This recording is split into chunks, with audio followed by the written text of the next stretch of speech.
पनवेल भारत में महाराष्ट्र के नवी मुंबई के रायगढ़ जिले का सबसे अधिक आबादी वाला और विकसित शहर है, जिसे रायगढ़ का द्वार भी कहा जाता है। जेएनपीटी बंदरगाह, जो भारत का सबसे बड़ा कंटेनर पोर्ट है, पनवेल के पास है। ये बंदरगाह ज्यादातर महाराष्ट्र, मध्य प्रदेश, गुजरात, कर्नाटक तथा उत्तर भारत के अधिकांश हिस्सों से आने जाने वाले मालवाहक यातायात को संभालता है।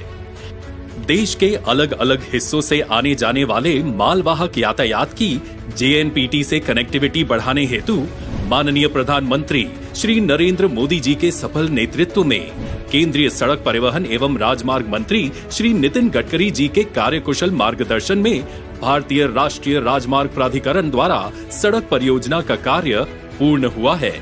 राष्ट्रीय राजमार्ग प्राधिकरण द्वारा परिचालित ये परियोजना Mumbai JNPT port road connectivity company limited यानी MJPCL की ओर से संचालित की जा रही है, जिसमें जेएनपीटी के 51%, राष्ट्रीय राजमार्ग प्राधिकरण के 43% तथा सिडको के 6% शेयर शामिल है।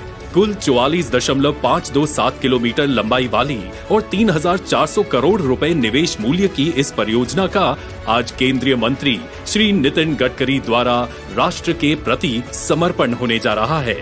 साथ ही national highway 48, Mumbai Pune expressway, national highway 548 तथा सायन पनवेल हाईवे को जोड़ने वाले कलम्बोली जंक्शन का उन्नतीकरण और सुधार कार्य एवं प्रस्तावित नई मुंबई अंतर्राष्ट्रीय हवाई अड्डे के पूर्वी प्रवेश द्वार जंक्शन का भूमि पूजन समारोह संपन्न हो रहा है।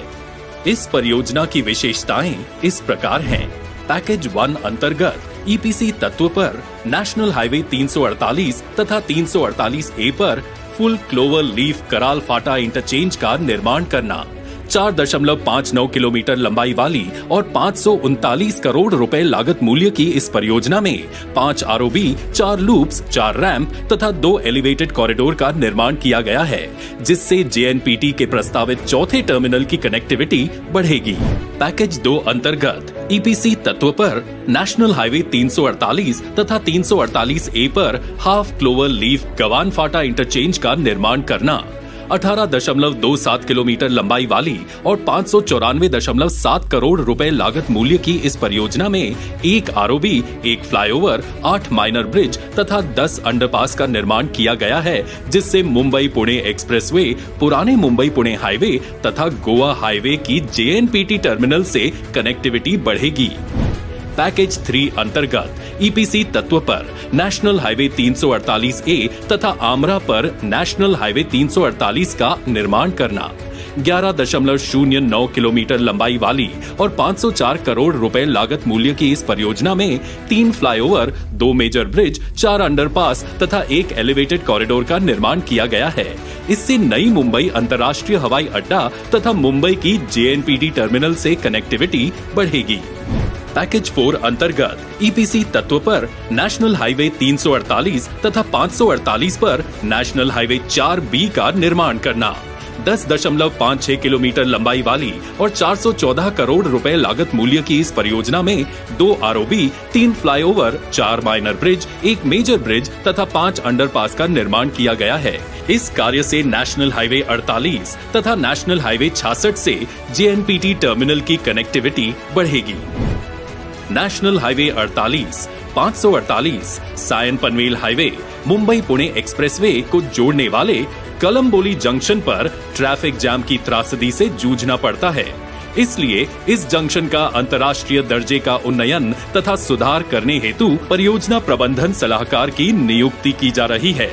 इस जंक्शन के कार्य की स्वीकृति विधायक श्री प्रशांत ठाकुर जी के प्रयासों से तथा Punjab junction, Chirner, बारपाड़ा, Rasayani greenfield road से पुराने मुंबई पुणे हाईवे को चौक से जोड़ने के कार्य की स्वीकृति विधायक श्री महेश बाल्दी जी के प्रयासों से मिली है। भारतमाला परियोजना अंतर्गत 3,000 करोड़ रुपए की ये ग्रीनफील्ड परियोजना इन्हीं प्रयासों का फल है। ट्रैफिक की त्रासदी से छुटकारा पाने के लिए 32 किलोमीटर लंबाई वाले एक खास ग्रीनफील्ड हाईवे का निर्माण किया जाएगा। ये हाईवे पंजाब जंक्शन से मुंबई गोवा तथा मुंबई पुणे हाईवे को जोड़ने वाले चौक से गुजरकर पुराने मुंबई पुणे हाईवे तक जाएगा।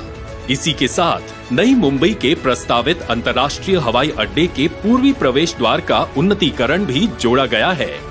इस परियोजना हेतु 1200 करोड़ रुपयों का आवंटन किया गया है।